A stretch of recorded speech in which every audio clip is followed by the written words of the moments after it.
Assalamu alaikum. As you can see, my presentation is entitled Generation Next, which is obviously the theme of the seminar, and alternative practices in architecture. Basically, by saying alternative practices in architecture, I'm trying to showcase one of the ways that the Department of Architecture, NED University, is engaged and what we think is the bigger requirement of the city and the people of the city at large. I would like to start out with my definition of an architect. For me, architecture is a vocation. It is not simply an answer to the market, and obviously being a good designer is a foremost requirement. But I believe very strongly that there is a much bigger responsibility towards humanity at large. And I would call an architect to be somebody who is an enabler of the community. There are a number of ways internationally and locally that alternative practices of architecture can be understood as.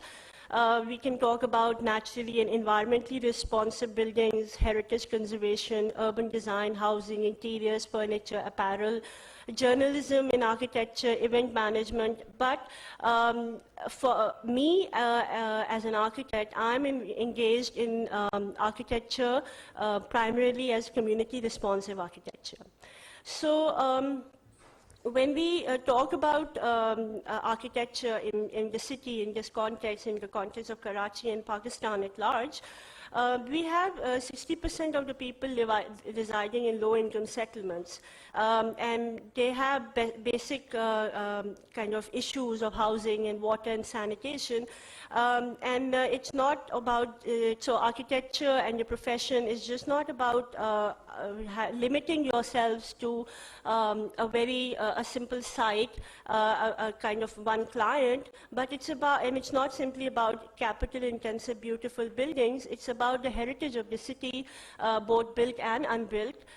It's about the identity for the city. It's about developing a theoretical basis for the city. It's about developing a vernacular for the city. Not to say that, obviously, I think conventional architecture, the way I am engaged in a couple of projects, that goes in parallel, that works in parallel and goes hand in hand.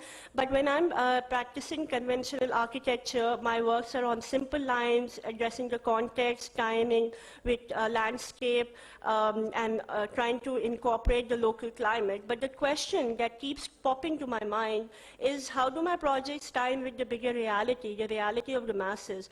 How am I fulfilling the requirement of architecture as a vocation by only catering to a very limited clientele, the elitist and the middle income? How, as an architect, can I indulge also in the alternative practice, which also requires a lot of creativity and ingenious solutions, not to say that that doesn't require creativity. So I think kind of addressing the theme of the seminar and addressing the generation next, it's important for young architects to think about these bigger reality and bigger, the context of Karachi, because after all, that is what makes urban morphology, and that is what makes the city the way it is today. So towards this end, this is I will show you the result of one of the projects that I have been engaged in at the Department of Architecture. This was a project in density study where we kind of documented 4 cases from Karachi, and it was initiated by Arif Hassan, architect and planner, in collaboration with IIED and the URDC at the department, which is Urban Research and Design Cell, worked on this project. Basically, the background to this project was that there is a growing trend in Asian cities to demolish low-income informal settlements and relocate them in residence 6 to 8 story high apartment buildings. There is sufficient evidence that these people are not happy living in apartments because of sociological reasons. They are expensive. Apartments are expensive to maintain. They cannot carry out their economic activities, and the residents become poorer, and some of them even become destitute. As a result, the majority sell off their possessions and move to other options available, and the problem of housing remains the way it is. So we documented 4 cases. The first one is Khodaki Basti, the second one is Nawa Lane, the third one is Paposh Nagar, and the fourth one is Fahad Square. The thesis was that the densities prescribed by KBCA, which is Karachi Building Control Authority, can be achieved by building smaller houses, smaller residential units on smaller plots, rather than accommodating the people into apartment buildings. So Fahad Square is an apartment building which was documented for all the 4 cases were documented to study their sociological, ecological, economic, and density impacts, and then comparisons actually showed that the same density that can be achieved in an apartment can be achieved on a smaller plot size as well. These are the location of the 4 cases. Khodaki Basti, which is 25 kilometers away from the city center, is a peripheral development. Fahad Square, which is in Gulzar-e-Hijri. Paposh Nagar, which is in the city center. Nawa Lane, which is in Liari, and the dense urban fabric of the city. These are the land use plans of the 4 cases that we documented. The first one here,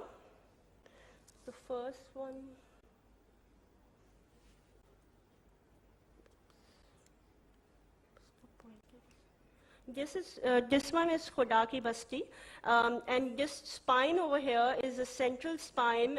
This was, by the way, designed by Arif Hassan and Asya Sadiq and Christoph Pollack.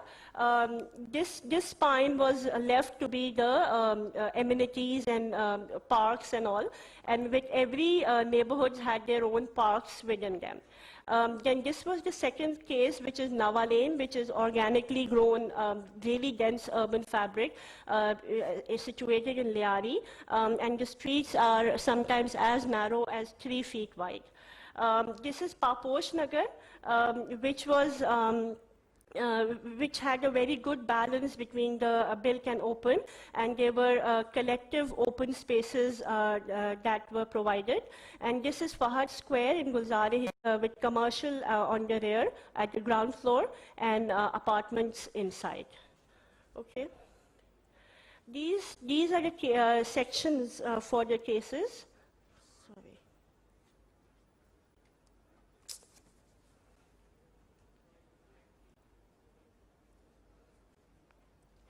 These are the sections, and as you can see, the first section, Khodaki Basti, it's a very low density section. You have lots of open spaces. The second 2 sections are Nawa Lane, where there is a lot of vertical increment over time. The last section is Paposh Nagar, which again has a lot of incremental development on small plots. And the one on the right is Fahad Square, the apartment block. Okay, these are some individual houses and apartment which were documented. Khodaki Basti was an 80 square yard plot and ground plus 1. Paposh Nagar was a smaller 57 square yard plot. That was also 81 square yard plot, and there has been a lot of incremental development over time, where because of the families' requirement, people have added a number of floors on that narrow plot. Nawa Lane, there have been a lot of incremental additions on the sides, which have obviously resulted in the whatever open spaces were available, they got encroached upon. And the last one is Fahad Square, the apartment layout inside. Okay, these are some of the pictures of Khodaki Basti. The research conclusions that we came up with as a result of this project. Firstly, Khudaki Basti, all the people who were interviewed or answered the questions, they had moved to Khudaki Basti because they wanted to own a home. And they could build on incrementally, and because Khudaki Basti was also affordable. The fact that it was far away from the city was not such a big consideration because public transport was available. Even though the residents in Khudaki Basti, they are fully inhabited, the street space is still not fully utilized and appears to be quite empty. And it was proposed that a tripling of the population for what the population is right now, if it were to go up 3 times, that would be a better kind of density for the area. The third one, then the 30% of the respondents had businesses in their homes, and an additional 65% were interested in using their premises for income generation. So the whole concept of possibility of economic generation from within their homes or near their homes is a big plus point that the people from low-income settlements, they kind of want to take advantage of. There was a bylaw which was passed for Khudaki Basti in which the houses, the 80 square yard houses, were allowed to have a commercial facility within their houses, which was a big plus point. So there were a lot of things like corner shops, milk shops, or grocery shops which were there. Now these were some density kind of revisions and the resultant treaties that we made. Density was current density of Khudaki Basti is 502 people per hectare. It was revised to 1,732 people per hectare by kind of reducing the 80 square yard plot size to 56 square yard plot size, which also kind of satisfied the requirements of the people. And the dimensions of the plots that were proposed were 13 feet by 39 feet. So you get a 1:3 ratio, 13 by 39, and you can actually divide the plot into 3 zones, the public, semi-public, and private zone. And obviously when you reduce the plot size to, you can have much more number of plots on the same piece of land. You can have more economic facilities and economic activities also, which again are a very important necessity for the people. The second case of Nava Lane is in, as I told you, it's in Liari. It's 250-year-old settlement, so obviously it's existing before partition. It's an informal settlement which was regularized in 1976, and there are 769 plots, and the density is 1356, which is a very high density. There are a lot of the construction is mostly ground plus 2 and at times ground plus 4 also. The parks and playgrounds and open spaces are almost non-existent. And the settlement consists of 38 square yards to 300 square yard sizes of plots. There are 24 lanes. Maximum width is 15 feet and the minimum is 2 feet 6 inches. So you can imagine if there is a death in Nava Lane, it's really difficult to even have the dead body pass through in a 2 feet 6 inch lane. The settlement is ethnically homogeneous. The ancestors, all of them, of all the residents belong to Balochistan. So when I initially spoke about the vernacular, the identity, another thing which I think is very important for us architects to understand is the social conditions and the social ethnicity of the people that we are looking at, the people whom we are living with, and kind of getting ourselves out of the box of a simple site and not kind of relating it to the context. The kind of density solutions for this, these are Nava Lane pictures. The density solutions for this was because over here it was different from Khodaki Basti, where Khodaki Basti had a lot of open spaces and the spaces were not utilized. Nawalin had no open spaces and there was a need for open spaces. So they were kind of, the layout was redone where the plot sizes were kept at 56 square yards and it could accommodate 3 families, ground plus 2, and that kind of left a lot of spaces where open communal spaces could be added in. These were land use allocations were also changed, and by remodeling, residential use was reduced from 60% to 55%, which is what is prescribed by KBCA, and we got empty land where other activities supporting amenities and open spaces could be accommodated. The third case was Paposh Nagar. Paposh Nagar was created in 1954 for migrants from India, and at that time it was on the fringe of the city, 7 kilometers from the city center. It was designed as 417 to have 417 plots, and the houses were supposed to be 1 floor only, but over time, obviously, they have grown to be in ground plus 3, and their plot sizes have also increased because they have a lot of encroachment, and the size of the roads have narrowed down. As a result of these expansions, the average plot size is now 81 square yards. Initially, it was 45 square yards. Household size is 6.7, which is the average household size of a Pakistani family. The 14 feet wide roads are basically used as the spill-out spaces and the gathering spaces because there are no spaces, open spaces within the plots.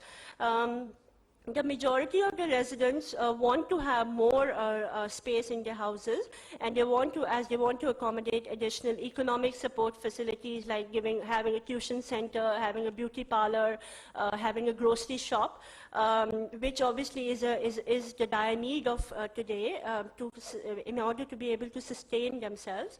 But because of population pressures, these possibilities are non-existent. So the density revisions that we did for Paposh Nagar, we reduced the plot size to 45 square yards, and we went up ground plus 3, in which again the requirements of the families could be accommodated, and gave 4% for amenities and education.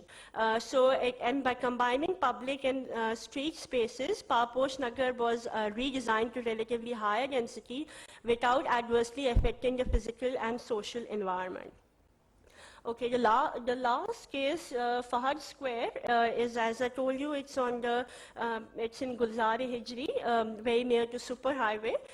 It's a developer-built apartment complex. In all the cases, the people residing in them belong to the low-income, in the low-income bracket. They are all located. This one is located in Gulzar-e-Hijri and was developed by a developer, and as a result of a KDA scheme. The apartment complex is 1.5 acres and it consists of 248 apartments and 56 shops. Each apartment has 3 rooms and a covered area of 81 square yards, which is similar to more or less same as what is there in Khodaki Basti.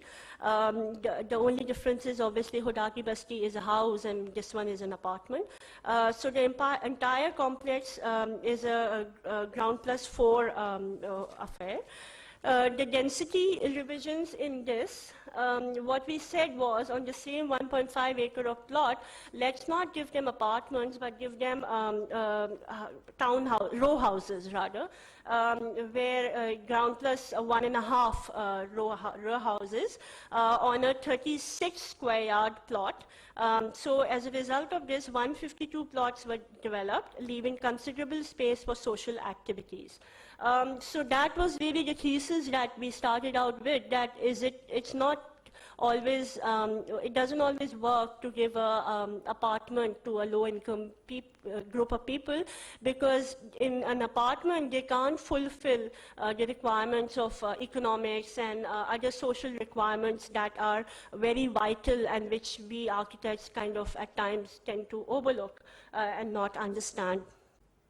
Okay, so overall conclusions basically pointed towards the fact that ownership and incremental development is very vital for people belonging to a different class. Security conditions are extremely important because they're very vulnerable, and quite a few of them are new migrants to the city. Fahad Apartments came out to be as the most expensive and constrained choice because they could not have economic activities and there was no possibility of incrementally developing those apartments as their families grew. And an optimum open built ratio recognition of the street is also very important because when you don't have enough space within your house, you tend to spill out onto the street. So the design of the street, provision of cul-de-sacs, provision of important open spaces just outside your gate is very important because that is really the open space for the residents, having small plot sizes as 45 and 80 square yards. Planning lessons that we learned were that residents attach great importance to possibility of economic activities. So that's why Khuda Ki Basti was very successful because that provision had been given in Khuda Ki Basti. Location of residential settlements next to workplaces is ideal because obviously they save on transport.